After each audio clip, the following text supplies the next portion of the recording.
ለአንተ መጠጊያ አላህ ነው እኮ። የሆነ ምንም ነገር ቢበላሽብህ የሆነ ነገር ባይመቻችልህ ባይሳካልህ ምናምን ሰላት አለ ኪያ አንተ አልቅሰህ ምላሽ ታገኛለህ። ወዴት ነበርኛ የምናለቅስበትም የለም።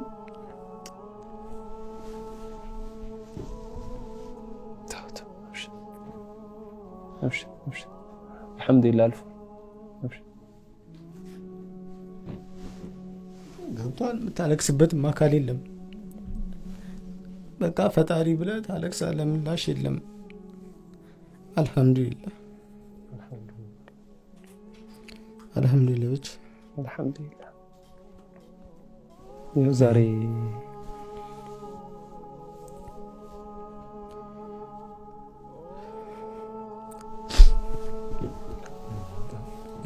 ትንሽ ነው